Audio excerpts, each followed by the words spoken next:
সংবিধানের ত্রয়োদশ সংশোধনী বৈধ উল্লেখ করে নির্বাচনকালীন তত্ত্বাবধায়ক সরকার ব্যবস্থা পুনর্বহালের রায় দিয়েছে আপিল বিভাগ।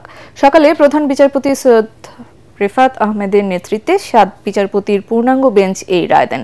রায়ে আপিল বিভাগ বলেছে, বর্তমান অন্তর্বর্তী সরকারের অধীনে ত্রয়োদশ জাতীয় সংসদ নির্বাচন অনুষ্ঠিত হবে, আর চতুর্দশ সংসদ নির্বাচন থেকে কার্যকর হবে তত্ত্বাবধায়ক সরকার ব্যবস্থা। অ্যাটর্নি জেনারেল আসাদুজ্জামান বলেন, তত্ত্বাবধায়ক সরকার পুনর্বহালের রায়ের ফলে মানুষ নিজের ভোট নিজে দিতে পারবে। দিনের ভোট রাতে হবে না, মৃত মানুষ ভোট দিতে পারবে না। তত্ত্বাবধায়ক সরকার ব্যবস্থা বাতিল করে গণতন্ত্রের কবর রচনা করেছিলেন বিচারপতি খায়রুল হক। ২০১১ সালের ১০ই মে সংখ্যাগরিষ্ঠ মতামতের ভিত্তিতে সংবিধানের ত্রয়োদশ সংশোধনী বাতিল করে রায় দেন তখনকার আপিল বিভাগ। ৫ই অগস্ট সরকার পরিবর্তনের পর তত্ত্বাবধায়ক সরকার ব্যবস্থা ফেরাতে নতুন করে আইনি লড়াই শুরু হয়। এছাড়া রায়ে সন্তোষ জানিয়েছেন রিটকারীর আইনজীবীরাও। সব মশার বিরুদ্ধে সুরক্ষা দিতে এলো বসুন্ধরা এক্সট্রিম অ্যারোসল, মশার বিরুদ্ধে এক্সট্রিম সুরক্ষা। রায় বলা হয়েছে যে অতীতের যে রায় দেওয়া হয়েছে এটি টেন্টেড, বাংলায় বলে কলঙ্কিত, এবং সেই জন্য বলেছেন তত্ত্বাবধায়ক সরকার ব্যবস্থা বাতিল করে 13 অ্যামেন্ডমেন্টকে যে আনকনস্টিটিউশনাল ডিক্লেয়ার করা হয়েছিল সেই রায়কে পরিপূর্ণভাবে বাতিল করা হলো ইন ইটস এন্টায়ারিটি। যেহেতু বিচারপতি খায়রুল হকের রায় বাতিল করা হলো, তার ফলে ত্রয়োদশ সংশোধনী যে তত্ত্বাবধায়ক সরকার ব্যবস্থা সেটা সংবিধানে ফিরে আসলো। এই জাজমেন্টটি এই দেশের জন্য একটা মাইল ফলক। আজকের রায়ের মাধ্যমে এটা স্পষ্টত হয়ে গেল যে এই নির্বাচনের ক্ষেত্রে এই নির্দলীয় তত্ত্বাবধায়ক সরকার ব্যবস্থা যেটি আজকে থেকেই সংবিধানে ফিরে এলো, তার অধীনে নির্বাচনটি, আসন্ন নির্বাচনটি হবে না, নির্বাচনটি হবে পরবর্তী সময় থেকে। এই তত্ত্বাবধায়ক সরকার ব্যবস্থা বাতিলের মাধ্যমে নির্বাচন ব্যবস্থাকে নির্বাসনে পাঠিয়ে দেওয়া হয়েছিল, যার ফলে তিনটি নির্বাচন আমাদের বিতর্কিত নির্বাচন হয়েছে, জালিয়াতি নির্বাচন হয়েছে। তো আমরা আশা করি তার অবসান ঘটবে।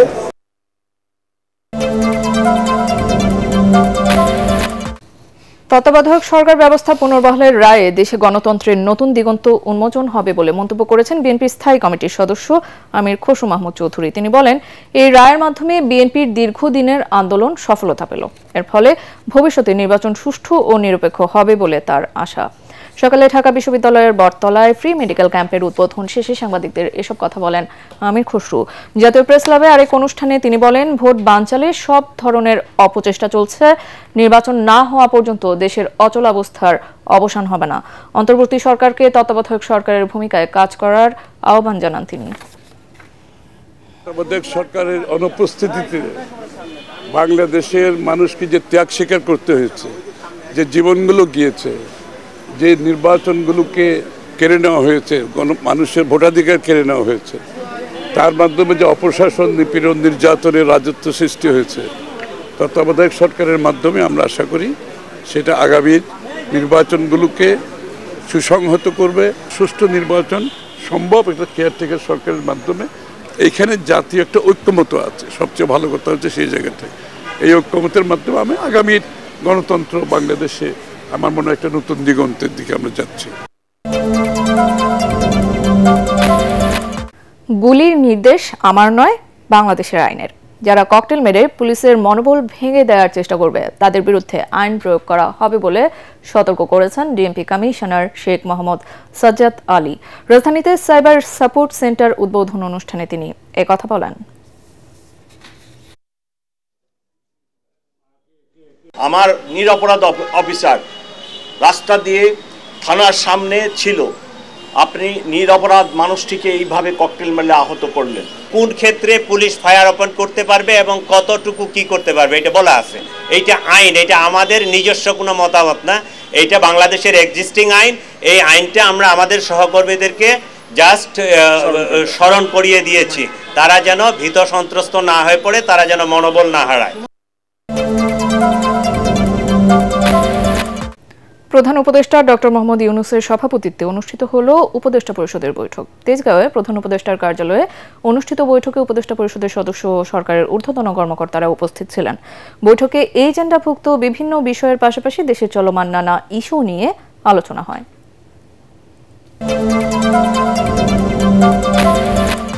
রাজশাহী বিশ্ববিদ্যালয়ের 2 শিক্ষার্থীকে তুলে নিয়ে মারধরের ঘটনার বিচার দাবিতে নগরীর কাজলা গেটের সামনের মহাসড়ক অবরোধ করে বিক্ষোভ করেছেন শিক্ষার্থীরা। বেলা 11:30টার দিকে মহাসড়ক অবরোধ করেন তারা। এর আগে বুধবার রাত 11টার দিকে কাজলা এলাকার একটি ক্যান্টিনে খেতে গেলে 2 শিক্ষার্থীকে রামদা ঠেকিয়ে তুলে নিয়ে মারধর করে দুর্বৃত্তরা। হামলায় আরও 1 শিক্ষার্থী আহত হন। পরে তাদের উদ্ধার করে রাজশাহী মেডিকেল কলেজ হাসপাতালে পাঠানো হয়। এ ঘটনার পর সকালে বিশ্ববিদ্যালয়ের কাজলা গেটের সামনে মহাসড়ক অবরোধ ও কাঠের গুঁড়ি ফেলে আগুন ধরিয়ে দেয় বিক্ষুব্ধরা।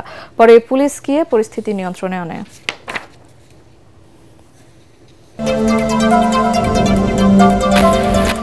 মিরপুর টেস্টে বাংলাদেশকে 476 রানে অল আউট করে প্রথম ইনিংসে ব্যাট করছে আয়ারল্যান্ড। দলের 41 রানে পল স্টার্লিংকে প্যাভিলিয়নে ফেরান খালেদ আহমেদ।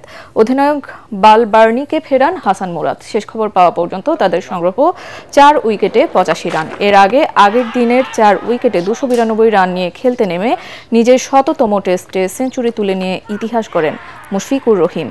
বিশ্বের 11তম ক্রিকেটার হিসেবে এই কীর্তি করেন মুশফিক।